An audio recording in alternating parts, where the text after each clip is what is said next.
to put together some type of event on behalf of your brand.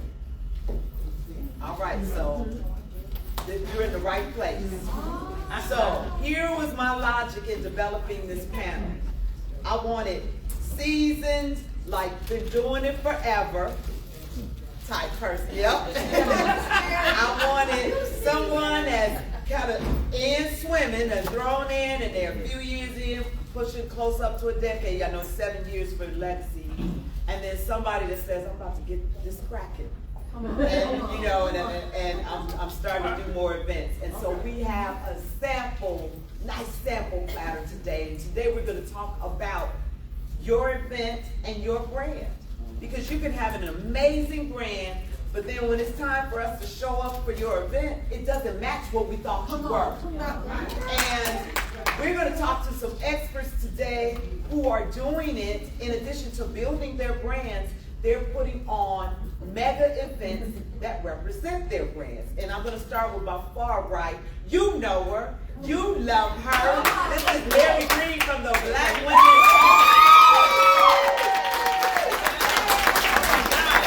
29 years in. And we got the man in the middle. Fabian Soul is a personality on 106.3. You listen every Sunday at noon to the R&B Factory. He is also a musician, and he identifies talent and R&B artist, which he'll talk about a little bit later. But this is Fabian Soul. And last but not least, this young lady, she doesn't know, but I have been admiring her work from afar for quite some time. Did you know that? I used to work for the Chicago Urban League, which is now my client, and so her name would often come across my desk for marketing materials, designing our flyers and everything. And then I was following her line, and I just kept seeing how our company was starting to grow, and she and her partner, they adding on people and adding on services, and I was like, that's a bad girl. And then she introduced the concept of the legacy ball. And every time I tried to go, it was happening when one of my clients was having a gala. But as God would see fit, this year, 2024, I was able to accompany my +1, Tiffany Blakemore, and we hit the red carpet to the Legacy Ball, and it was fabulous at its best, produced by your amazing team. This is Kiana Barber of WDB Marketing. We have some heavy hitters. Yes, we got a Chicago flavor going on here. And Key, I'm gonna mix it up. I'm gonna start with you, and I'm gonna just tell us a little bit about your journey and how you got into marketing, because everybody gets it mixed up. Oh, what is marketing versus PR versus communications? But you do a lot. We definitely do a lot. So I've been in business for going on 19 years. I've been doing this a long time. And I honestly kind of just fell into it. Like they tell you, when you have your purpose and you're talented at something, people gonna show you really what you should be doing. So I started, a lot of people don't know, so WDB Marketing actually stands for What's the Business? So it's what's BIZNIZ, the urban way. And it was a company that my brother had the idea for. He incorporated in California in 2003, and then he came up here when I graduated, and he wanted me to start helping with this promotional company. I'm like, I don't know anything about events. That's not what I want to do. I want to do something different, but I know I want to be an entrepreneur. And then same year while he was up here, tragically, he got killed. Like literally the day after we had a meeting. And I just prayed to God, and I said, man, whatever he didn't do it through me. And although I thought I was going to do something else, I always wanted to be an entrepreneur from high school. I thought it was going to be a different pathway, but God gave me that moment, and it was like, it's through What's the Business. Like, it was a reason I had him come up here to Chicago, and even though he tragically passed, it was to still birth that idea through you. So that's how I got started. So I actually got started in events. A lot of people don't know that. So he passed in November 2004. February 2005, I hosted my first event in his honor. And it was a hip hop battle. So I was a hip hop kid back at the time. So I did like a competition at Mr. G's. And I mean, I had like first person success because I actually had over 100-something people come out for the very first event. So for about 2 years, I was in that event space, hosting events, working with people, promoting. I volunteered a lot, so that's something I always tell people. When you don't know, like volunteer, give your time, learn. You know, we gotta humble ourselves. I had just got out of college, had a a fancy degree from Northwestern, but I learned, I volunteered with people, and I also went back to community college and took a graphic design course. I took it because I didn't really have that much money to pay people to do my own brand, so I did it myself. So, and that's literally what led me to birth WDB Marketing. So after about doing this for 2 years, and we know all of you that events can be hard, they can be hit or miss. You're in Chicago, the weather could be great, there could be 10 different other events going on at the same time. Yes. So although my name was getting out there and a lot of people knew me, it wasn't enough to really sustain me. So but people were starting to pay me to do their graphics. Yes. And people were starting to ask me to promote their events because they liked what I was doing. So that naturally led, so after about 2.5 years, I said, you know what? Maybe I should focus more on the marketing side than the event. So that's literally how I transitioned. And I was outsourcing everything at the time as a printer. But I started doing graphic design, and that grew from 50 people to 100 people to 250. And that literally grew to what we now know as WDB Marketing. So it started out as events, it was in my brother's honor, and like I said, I just kept going. People always ask about how do you know your purpose? It really is a mix of what you're passionate about or what you're talented enough that people will pay you for. Ooh, that's a word. You can't just feel like you know what you want to do. What are people showing you that they want you to do? So that's how WDB Marketing works. Thank you, King. All right, Fada. I just recently met Fade through a mutual friend. We talked on the phone a few times. His energy was right. You know how you just know this is a contact that you're supposed to make. And so we just wanted to talk to see how our networks could merge and figure out ways, because we want to help Fabian to get people to use radio as another one of the avenues to promote their businesses, which is why I wanted him here today so he can talk more about that, but also correlating that into events, because you have your venues by which you promote your events, and you have a great platform. Faye, tell us a little bit about who Fabian Soul is. So, I'm a singer-songwriter, and as you guys know, if you follow the news right now, how hard it is to get into music, and some of the things that might put you in compromising positions. You think? You know, so by me trying to be an artist, and there were situations that were not favorable for me. Bad deals, working for free, doing a lot of things. So I said, well, let me put another hat on. I started promoting. I got with a graphic designer. I started putting on all my events. I started promoting my events. I use Facebook, Instagram, so on and so on. Okay. Started making a little traction. Now the radio is starting to pick me up. I got an opportunity to get my own radio show. So it was really more, I bit on more than I can chew, but you chew it. You know what I mean? Yeah. You know? And what gave me the backbone for that, during COVID, I was able to put on events out of Chicago, because you know Chicago was locked down. So I started going to Bartonville, I started going to Springfield, putting on shows where they were not as strict with the guidelines. And I got Genuine to come out. Once everything was lifted here, and look at you.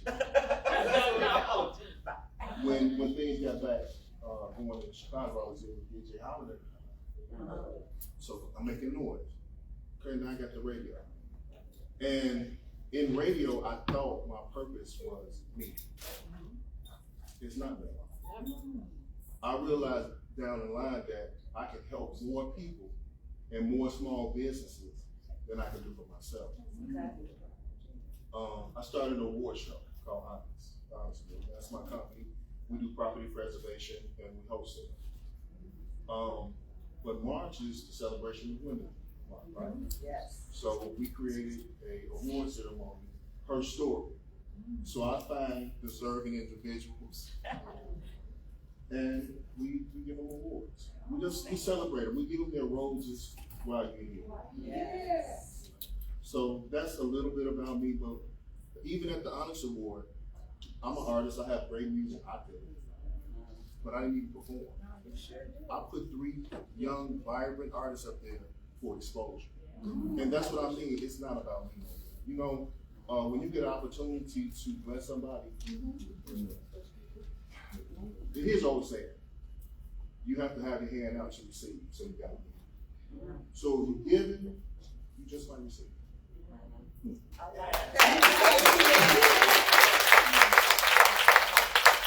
Mary, they want you to hurry up and talk so that I can do the rap. Okay, Expo is August 2nd through 4th. The Black Women's Expo is the largest, longest running expo for women. 29 years coming up the first weekend in August. Mary, how did you get here? Because I know there were days that you probably said, this is it, I'm done. Yes, there's been days. No, not really. No, Not really. good. Starting to say it now because 30 sounds like way enough. I know. For me, not that the show ever ends, but for me. But how did I get here? Well, my background is media activism.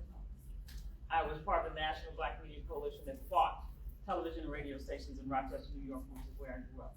I'm not from Chicago, but I've been here long enough to call it home.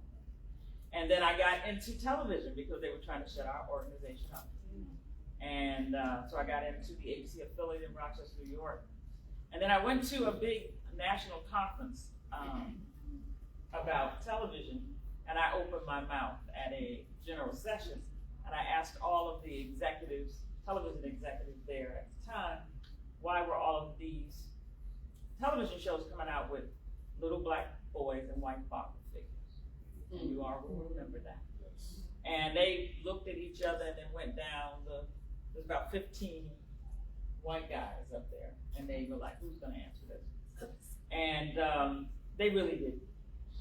I went into the bathroom after that. I just left the mic in the middle of this room with about 1,000 people in there. I left and went in the bathroom. I came out of the stall. A woman was there from NBC here in Chicago, waiting to hand me her card and say, I think I got a job for you. When I came out of the bathroom, camera crews were there. Like, where did you get this? I mean, okay, tell me what you're saying. You know what we're saying. So that was the beginning of my television piece. And then that brought me to Chicago. And a year and a half into that, I was, they started to let go most of the producers, and of course we're gonna be the first to let go.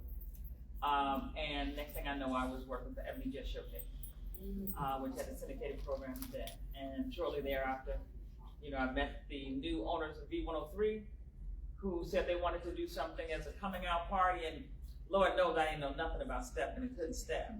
But I knew that sounded like a stepping out party. Talking about planning events. And so I took that idea to him, and he looked at me and said, I got a job for you. And that's how I became the promotion and marketing director for V103. And it was there that I started to create all the events for the listening audience and for all of our advertisers. And we did some incredible things. We had the first Black USO tour. We went to Germany, we went to England. No Black radio station had ever done those kinds of things. So, I don't know, I'm just thinking out of the box always. We had to come up with ideas for the radio station for all of the fans of the station. And so it was easy, it was creative. I loved it. And then about 3 years into it, they said, you gotta take this expo thing out of this station. It was too big, it was too many calls, folks coming up trying to pay half of their fee. The radio station was not liking that, it was not having that. And so I moved two blocks down the street, took my staff with me, and started MGPG events. Yeah. A couple of years into that, they said, this is your show, this is not ours. People don't know. They know it's V103 promoting it, but they know your name. And so the general manager at that time gave the show to me. Wow. And I took it, and we are 29 years. 29 years. Right, so I want to get into the nitty gritty of this because I'm looking at my fellow entrepreneurs, and we by far, I am not an expert in events. Tiffany and I just kind of, I won't say just threw it together, but I'm not the professional. I know what I want to see. But I know it takes expertise, it takes money, it takes promotion, and I wanted to get folks who are in the throes of it all the time. Mary, you gave a tip the other day to Fabian about how many people to tell. Talk about who you tell and how many people do you tell in order to get the right number of people? Oh, no. I was listening. She was on the radio, and I was like, "That's a good tell." Well, I mean, I think we learned, event people know that you have to invite probably 3 times what you want. 3 times One what and you a want, half. everybody. So if you're looking for 1,000 people, 300, you better invite 3,000. If you're looking for 100, you better invite 300 people to come to your event. I mean, that's number one. But I think even before that, you really need to know who that audience is that you're going after. Okay. I mean, you got to be really targeted, whether that's an age demographic or African American or not African American, whatever that is, or women who in the health field, whatever that is, be really targeted about it. Find that list and start to promote to that particular audience. I think that's number one, is knowing who you're going after. Because I think sometimes people just, they're doing anybody. And you don't get the numbers you're looking for. Kiana, what's your strategy along those lines?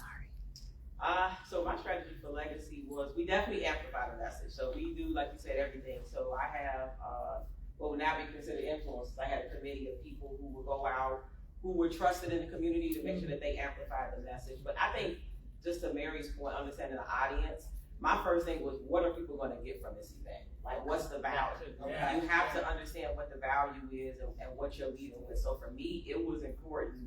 And it was honestly organic. So I didn't mention, so I said all this about WEB, but after being in business 10 years, having worked with over 5,000 businesses, we said we needed to do something to bring our network together, to bring our community together. And I knew I had started something at 22 and I didn't have mentorship. So that's actually how Legacy Awards was birthed. It was really birthed out of a need. I knew that it was so many budding Black businesses, so many people doing these different things, and we needed something where we could all meet and come together. And it was unique for us to bring it together because we work with a little bit of everybody. So we work with the Black Women's Expo and the Chicago Urban Leagues, but we also work with a brand new startup, a 24-year-old girl that has her beauty brand. And so we knew that we interacted with all of these people, and we had this vast amount of experience. And how powerful it would be, like we honored Maya Hair Care one year. How powerful would it be to get a $10 million Black-owned company in a room with a young Black girl who's just started her beauty brand? How powerful would that be? And that's literally why we started the event, and we led with that. So we lead with storytelling. Like, that's how I sell the event. I talk to you about our amazing honorees. I talk to you about the Black restaurants that are going to be there. I talk to you about all of these things that we should really celebrate in our community, but it's not amplified enough. And that brought the people out. The very first year we hosted the event, we had over 500 people. And people were just so surprised because it was just an idea. And all these people came, and like, I can't believe all these people came, because we spoke to a need that we knew people wanted to network, they wanted to see each other. And it was a time that entrepreneurs weren't meeting up. And there's a lot of galas now, like you mentioned. You mentioned Legacy, there's so many galas. But I always tell people what we do at Legacy is more than just an awards gala. It's more than just honorees. We bring the young entrepreneurs out. We give out now over $25,000 for young entrepreneurs for their business. So we led with that value and we understood the need. So when you're doing an event, don't just do an event and say we need another Swarways. We need another. No, what is the need? Who are you tapping into? Right. Do they feel invited to the table? Yes, it may be other galas, but our gala is different because we're inviting people who don't often feel invited to the table. We make this affordable for everybody, and that's what made it special. So when you do an event, what's going to make it special? Who are you actually trying to target, and why would they want to come? Tanya, one of our sponsors, has a question. Do you recognize people outside of the Illinois area? Is it that specifically for We Chicago? do recognize people outside of the area. From here. Yes. Aaliyah. Yeah, Aaliyah Stewart. Yep. So it's more, so Legacy, again, I always like to tell people this was a concept that was started. So we did not have the structure, we did not the NAACP awards, we came up with all this criteria. It really honestly just came organically. So, but who we honor, if we want you to potentially affect Chicago or the surrounding area, but it's more about how you use success to make a greater impact. So when you mentioned Aaliyah Stewart, she was somebody, she lost 2 young brothers. She was one of our young entrepreneurs. So she was a finalist. So her criteria is a little different. But the reason why we chose her as a finalist is because she used that track. She literally lost 2 brothers before the age of 18. Started her own nonprofit organization, was working to get her own building here to help other youth. That's what we want to amplify. That's what we want to highlight. That's what we want to bring on stage. We don't want to just bring somebody on stage who's made all of this money but hasn't done anything in the community. We want it to be, and that's what Legacy is about. We honor Mary Green. We honor her because she's amplified, like she said, 29 years when people weren't highlighting Black-owned businesses and giving women entrepreneurs specifically a platform. She was. So that means she's a trailblazer. That's literally who we try to recognize. People who aren't often seen in the light, or if they are, they just not recognized for how much of an impact they've had. Yeah, Chicago has a thing about sort of like the same group Yes. is awarded from gala to gala, and so that's incredible, the kinds of names and people you're bringing to the Yeah, we table. I disrupt see that it. every year. We disrupted. If we don't give an unsung hero, I'm always finding out somebody new. Yeah, we're gonna honor people who started their own schools for Black kids. So we're gonna do some big names and successful people as well, but we also gonna do people who you don't normally see get on that stage. Right. And we're gonna tell that story, and that's why it's important, because we have to be balanced as a community. We can't just think that everything is about just money and success. It is about impact, it's about other things. For those who are coming up on events, so our platinum sponsors, Alfreda, you have a walk and a dinner coming up, and it's free and open to the public. Can we talk a little bit about timelines? I'm planning an event, and how back for me, if I'm doing a walk in April, when should I have started? What should, I can just say this, that for the most part, the people that have come to me over the years that wanted some assistance that we couldn't give is because it was so late in the process. I mean, you can't come 90 days out talking about I want to do this big event. Where? How? So timing is important, is the major piece. People ask all the time, how long does it take you to do the expo? Well, it takes a year. I mean, when we close out one, we're probably already working on the other one. We've got our data from a point, so we know that. People have tried to purchase booths on site at the other stuff. So wait a minute, you don't have to purchase a booth now. I really don't want your money in here in advance. And we finally came up with the process. Now you can purchase your booths online through Ticket Falcon. So you can choose your booth, because that was going on for years. People wanted to get it early, but we start early. And I would hope that most people who are doing events would start much earlier. I mean, especially if you're looking for sponsors. Yeah, And that's what we that hear a was my lot. next question. Help me get a sponsor. You gotta get in their budgets. And to get in their budgets, you need to give them a lot of lead time. So what are some of your tips or tricks, not tricks, I would say, but the way you attract sponsors? Don't you all need sponsors for your event? I do. And so, it's the letters, the phone calls, it's the networking, and So we have to go up to so many sponsors in order to pay for this thing at McCormick Place. So our whole thing, and the two things I'll just say real quickly, is to really think about all that you have to give. Yes. Because that's what you're gonna put in your sponsorship deck. That's what you gotta put. I mean, if that's an ad in Crusader, if that's tickets, if that's a table of 10, if that's, whatever that is, an opportunity for you to keynote and speak on the stage when you're there, whatever those things you have to give that don't cost you really a whole lot, that's what you're gonna put in your package to that sponsor. And then more than anything, you gotta give them exactly what you said. I've watched other events close out since we started the expo, and the number one thing is that clients said they did not get what they promised. Alfred, you get what I promised.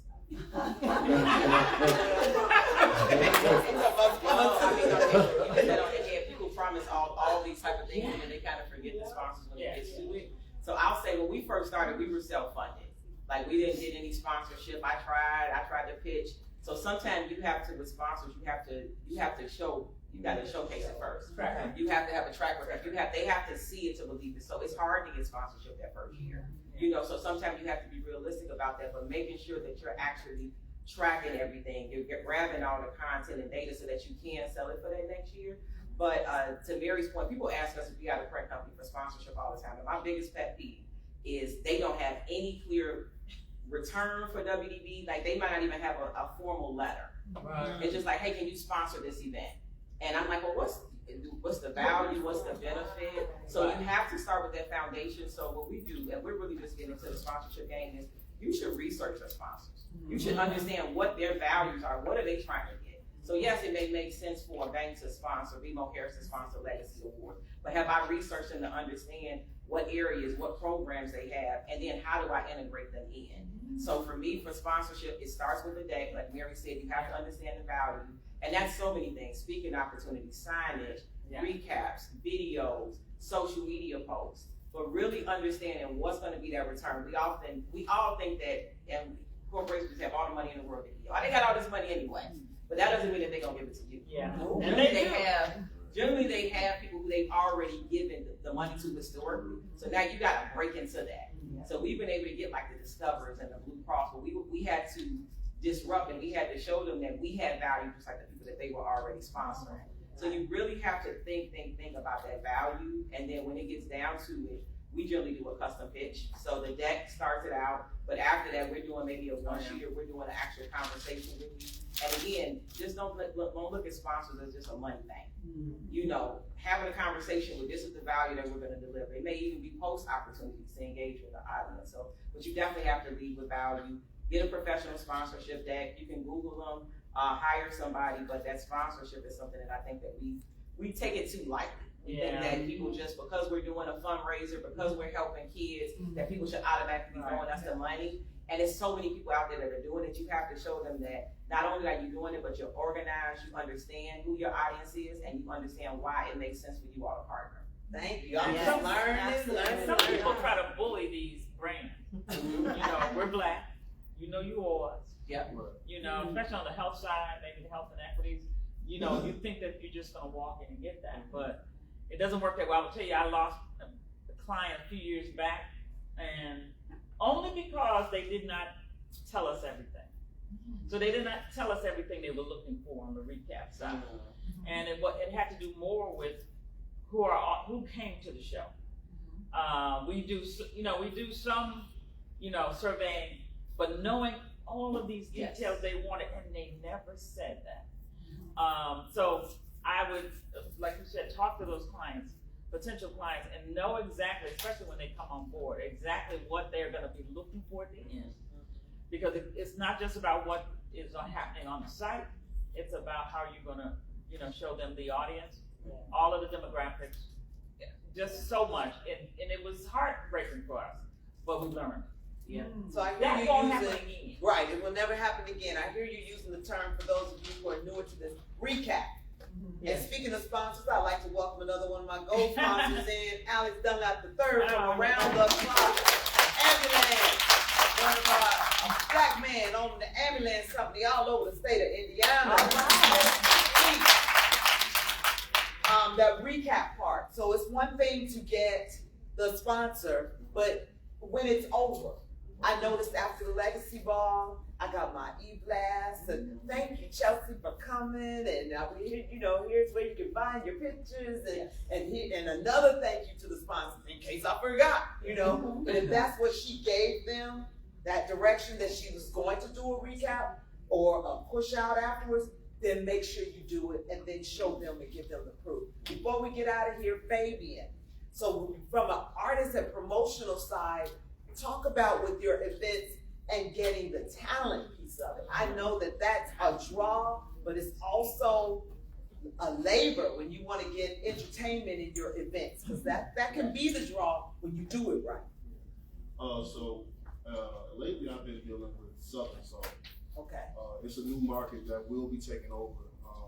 To my understanding, the Grammy Board will be putting out about $100 million and classifying this brand of music. Okay. It's a little different from jazz. Southern Soul. Southern Soul. Okay. So you guys listen to it. It's really big in Memphis and Alabama. I just did a show. In Tennessee as well. I just did a show back in March. Had a nice little draw. So we're doing a bigger show at ETA the 27th of April, and we're only doing Southern Soul. So last time it was Southern Soul and R&B. But to answer your question, I get a lot of submissions. So there's a segment in my show where I ask artists to send in music. Okay, so I take the time out on Wednesday and I review it. I send it to my program director. If she clears it, I play it. And this is free of charge. And this is breaking artists, like I said, the artists that performed at the Dynasty Award. We give one of them for the Black Women's Yeah, we're already talking. Phenomenal young lady, and she's from Minnesota. She's moving here. Yeah, she's from Minnesota. So it's about giving opportunities, about looking at the artists, whether young or old, if they're talented, put in play. Now this, did you say, what do they call it? Southern Soul. Is that where they're throwing Beyonce's country music? So she's country, They but gonna keep it country. she's gonna keep it I just country. wanna watch out for that Southern Yeah. soul. Southern Soul is oh God, what's some of the artists that doing Southern Soul right now?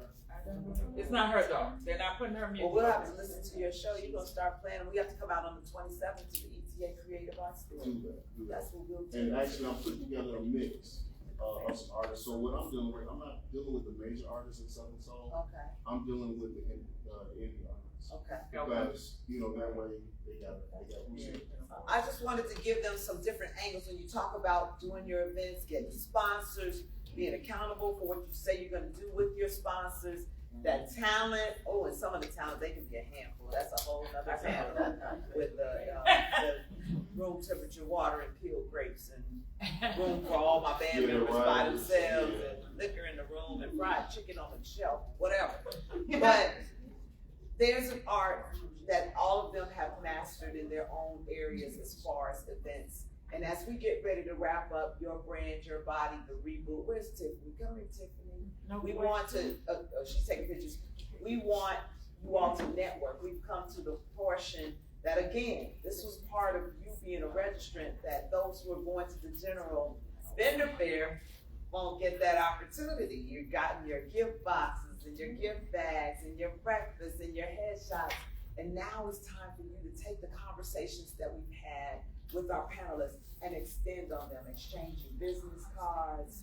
Oh, she's already changed because we get ready to hit these bikes and do some demos. But I want to thank our panelists, Mary Green, Fabian Soul,